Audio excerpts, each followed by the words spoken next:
Hi everyone, it's time for this week's edition of the Rural Report. We're looking at the week of February the 5th through the 9th, and we're going to go ahead and get started with girls basketball. Our gals have two games this week. On Monday, they will be at home against Astoria, and then on Wednesday the 7th, they will be heading over the hill to Scappoose, which is timely because also on Wednesday the 7th, our wrestlers are heading over the hill to Banks, and I'm thinking the junior high might feel a little quiet Wednesday afternoon with both of our teams out of the building. But now that I'm saying that, I'm gonna knock on wood. Let's let's keep it quiet here on Wednesday afternoon.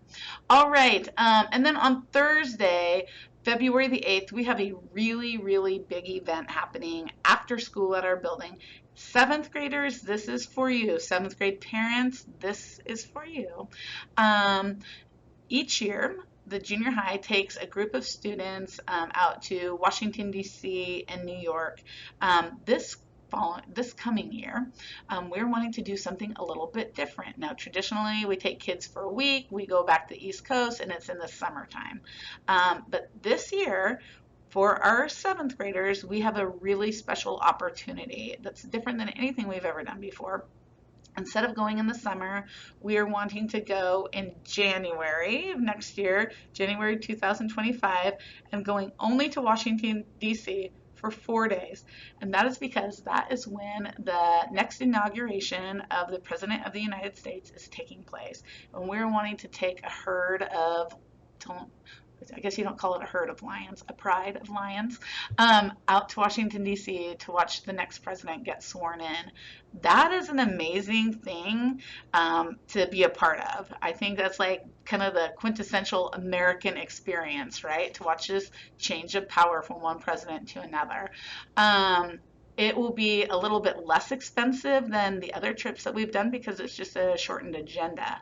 But it is really important that if you are interested in this at all, that you attend the meeting or that you RSVP on the link provided down the Rural Report a little bit further, so that Mrs. Barnett, our librarian, knows that you are interested, because we're starting to tally numbers and get this organized because, you know, this is now less than a year out, and there's just a lot to it. But man, I think that would be amazing. I'm hoping that I get to go as a chaperone. Mrs. Barnett, I promise I am always on time. I will keep control of my group of children. I would be a very responsible chaperone. I'm just putting my plug in now. All right, other things that we have going on, or things that you should be aware of. Students, we're having some kids just kind of like lingering after school. I know we're pretty amazing.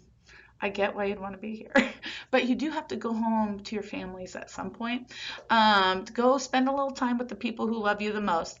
We are asking that unless you were part of a sports team or part of the chess club, you do need to head out as soon as the bell rings. Everyone should be off campus by around 3:20, 3:25, unless you are actively participating in an athletic event. So if you have a buddy who's on the wrestling team, but you don't wrestle, you don't just get to stay here. You need to head out. And that's just because of supervision purposes. You can always catch up with your friends later.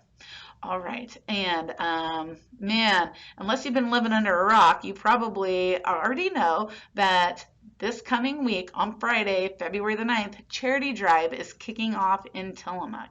Now, this is always an effort that's led by Tillamook High School, but over the years, this has really become a community event. We raise money around all over the county to send money out to Dornbecker Children's Hospital to support their efforts there. And we keep half of the money in our own community to support local charities and to grant scholarships to high school seniors. So here's the deal. The junior high would like to be a part of, you know, that good work that's going on.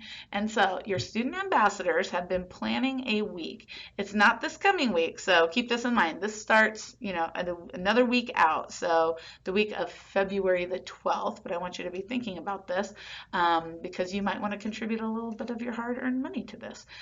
For $1 a day, junior high students will be able to purchase a wristband each morning, different color wristband, to be able to do something that maybe traditionally we wouldn't allow at the junior high. And so I don't want to say that they're like naughty things, but they're things that, usually we're like, ah, no, I can't really do that. So, like, for example, one day you might have a wristband that says, yeah, I'm allowed to eat a snack in this class, and so you're kind of paying for a privilege to do something that normally we're like, nah. So your ambassadors are sneaky little devils, and they are coming up with things and bringing them to me, and I'm saying, yeah, that sounds good, or no, that one won't fly. So be on the lookout. There's going to be more information to come. It's a 4-day school week, so for just $4, $1 each day, you will be able to have a little extra fun at school while contributing to a great cause.